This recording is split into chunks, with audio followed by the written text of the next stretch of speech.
this, let's consider the official history of the bridge that was built, a triumph for the nation, and a paradigm of humanistic ingenuity. But conveniently ignored from the official account is the misery of those who risked their lives to build the bridge. Many of the labourers who died in the process, a bridge whose purpose is to carry goods that make those who have wealth even more wealthy still. And if told from the perspective of the builders who built the bridge, I am fairly sure the narrative would be different. Now, the really important point here, in my view, is not merely to argue that the one narrative is right and the other narrative is wrong, but rather to acknowledge the fact that society itself is conflicted, and indeed is conflicted to the core. And it is for this reason that in many cases it's not possible to tell the story of human endeavour through a singular narrative. Histories get written from different vantage points, with the intention to achieve different forms of understanding. And the leading question we must surely ask ourselves is a history for whom? And it is here that the big questions of gender, of race, and of class are indeed relevant. Histories are positioned just as they are positioning. And naturally, we should want to open our minds and be attentive to the historical perspectives of others. You know, you've actually got to cut this thing and flip it open. and be prepared to listen to the histories that come from others. Historical perspectives are also informed by theory. That is the methods and kinds of approach we use to adopt or to argue our views. And this quotation from Jenkins, he says, "In the end, history is theory, and theory is ideology, and ideology just is material interests." I'm actually going to repeat it, because I think it's powerful and I think it's poignant. I'm just going to repeat that one-liner from Jenkins. In the end, history is theory, theory is ideology, and ideology just is material interests. Now, having discussed the way in which narrative features in the framing of historical perspectives, I want to now do this more intimately in relation to architectural and art history, because there are certain common narrative themes that we see emerge in many histories of architecture. And I've just selected two. They're the most obvious ones. The first, the notion of a period style, and the second, the notion of a movement within a period. So let's start with the first notion. What we might call traditional histories of art and of architecture, and following Hegel, are mostly histories of style. A period which is delineated by clearly established dates is said to possess a style. And there is a relation between the more individual style of the artist and the period style that he or she exemplifies. Indeed, in many cases, individual styles are deemed to be a variance of the period style. And a correlate to this is that the aesthetic definition of the period style may be used to distinguish artistic genius. This approach makes for sensational reading. Okay?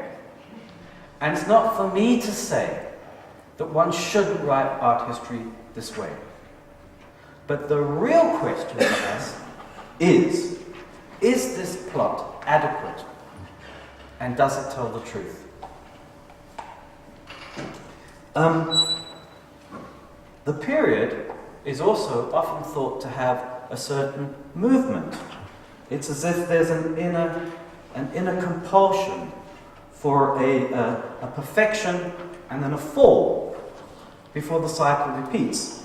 So very often, once the style is established, we see the narrative speaks of an early stage, which builds up to a mature stage, a late stage, and then a decadent stage, before the whole cycle repeats all over again in a new style.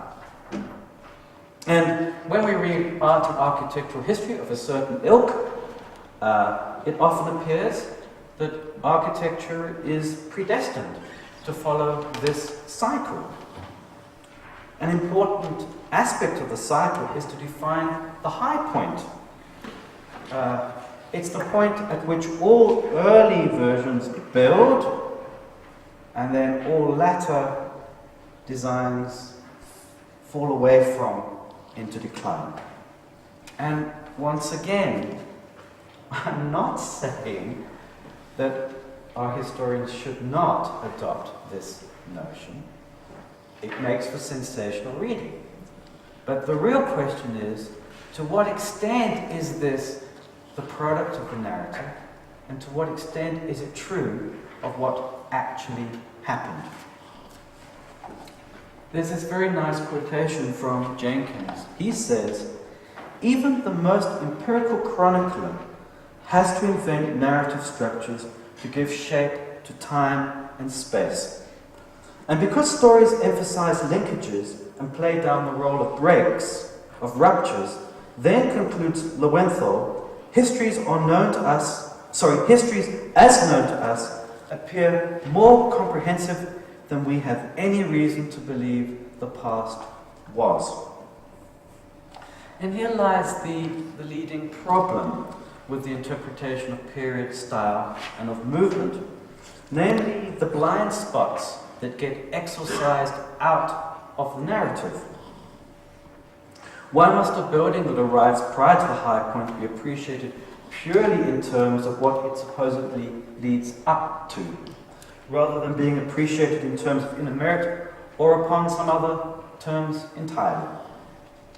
Furthermore, the narrative of good style tends to ignore works that contradict the assumed notion of history, and the resulting account is all too often prone to a censoring moralism.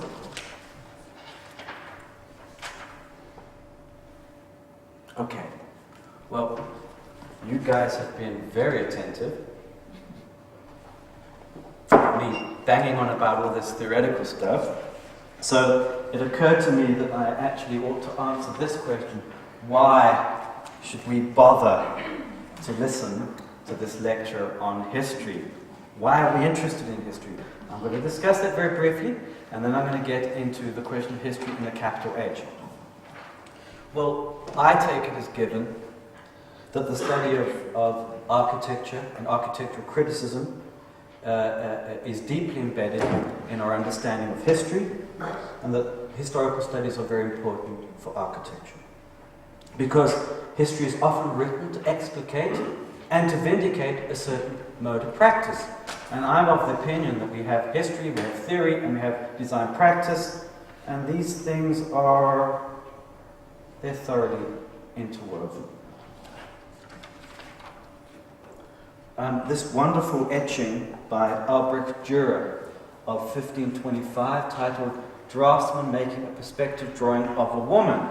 And I wanted to use this image to try and picture a way in which the architect might be understood to relate to the past, to relate to history. So if you will bear with me, I'd like to suggest to you that we have the architect over here, and on the couch we've got history.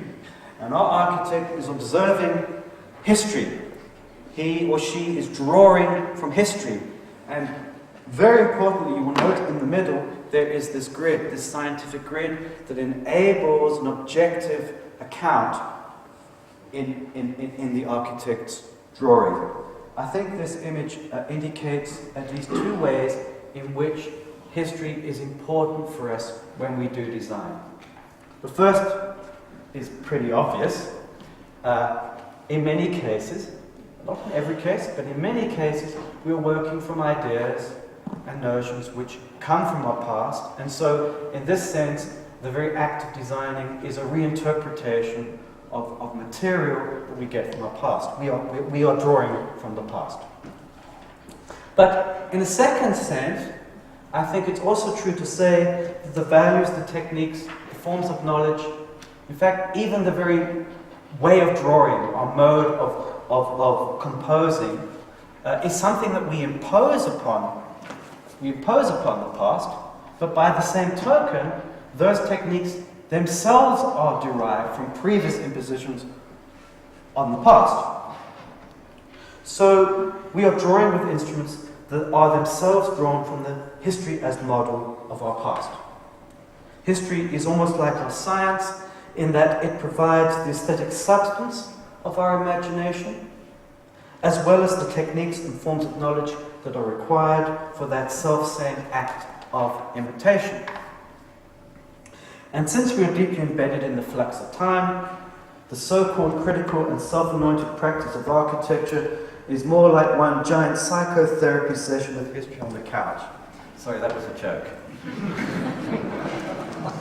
I couldn't resist. I had to throw that one in there for you. And it's at this point that I wish to consider what I would like to call two limit conditions that have influenced the way in which architecture has drawn from the past, and I'm now specifically referring to histories in the capital H. And these are the assumed authority of the origin and the assumed authority of progress. So let's start with the assumed authority of the origin. Look, it's well known that Western classicism was modeled on Roman copies of Greek architecture, and for which reason the writings of Vitruvius, especially the 10 books of architecture, were deemed to be a primary influence and an originary source. The genius of Renaissance architecture was modeled on Greek originals. I really don't think I need to make the case. The importance of the origin has had a huge influence on architectural history. And in the 18th century, Marc-Antoine Laugier, his essay on architecture of 1753, and this is the frontispiece taken from his book, where you see the rustic hut on the left here, as he called it, that Laugier projected as a paradigm of rationality and of naturalism that he believed represented the true origin of architecture. And you'll see the lady, she's pointing at the hut, and she's resting on a column here, which I think represents the ruin of the classical past. And we must surely know that this tale of an origin for reason and for naturalism had a far-reaching effect in a line of flight that connects 18th century classicism. For example, Claude Perrault's East Facade of the Louvre, 1667, through to the rationalist modernism of the modern movement. For example, the Farnsworth House by Mies van der Rohe of 1945. And indeed, still today, we are feeling the effect of Laugier's concept of an origin. Now, in my estimation, there is nothing wrong with an aesthetic imagination that takes a departure derived from a concept of origin. But the call to an exclusive and exclusionary authority, one that is invariably linked to the pejorative grand theses of nation and of kin, is deeply disturbing. In his essay, Nietzsche, Genealogy, History, the French philosopher Michel Foucault presents a far-reaching critique of the historiography of the origin. And Foucault makes 3 points about the origin, And I want to just extract those 3 points, show how they relate to Logier, and then I want to follow up with some quotations from Foucault to show how he tries to untie the knot of this discursive trinity. So, the first point that Foucault makes is that the origin is an attempt to capture the exact essence of things. And in Logier, we have, of course, the assumption of the inherent rationality of architecture. Reason is not imposed upon architecture. Architecture itself is rational, and which, of course, is also to exclude other very important properties. The second point that Foucault makes is that the origin always precedes the fall. And in Logier, we must surely note his worry over the caprice of 18th century design and his attempt to ground a rational theory, one that may answer to the troubled condition of contemporary architecture as he saw it. And lastly, the last point from Foucault, which is linked to the other two, is the idea of the origin as the site of absolute truth. And once again, in Logier, the rustic hut is the singular paradigm of architectural purity and of truth. So, just to quickly summarize Foucault's argument, I'm going to quote 3 passages illuminating those 3 points. On the first point regarding the essence of the origin, Foucault states, if the genealogist listens to history, he finds that there is something altogether different behind things. He finds that there is something altogether different behind things. Not a timeless and essential secret, but the secret that they have no essence. What is found at the historical beginning is not the inviolable identity of the origin, but rather it is the dissension of things. It is disparity. History also teaches to laugh at the solemnities of the origin. Okay. And the second point, regarding the origin that precedes the fall, Foucault writes, historical beginnings are lowly, not in the sense of modest or discreet like the steps of a dove, but derisive and ironic, capable of undoing every infatuation. And then, thirdly, regarding the origin as the site of truth, Foucault writes, from the vantage of an absolute distance, he means from the vantage of the historian who's now looking back at the origin that was then. From the advantage of an absolute distance, the origin makes possible a field of knowledge whose function is to recover it, but always in a false recognition due to the excess of its own speech. The origin lies at a place of inevitable loss. And in other words, what Foucault is saying here is that the arbitrary choice of an origin, one that is literally lifted from the flux of time, sets the logic for the history that will then discover it. In other words, Foucault is telling us that the logic of the origin is circular. And finally, he says, the genealogist needs history to dispel the chimera of the origin, somewhat in the manner of the pious philosopher who needs a doctor to exorcise the shadow of his soul.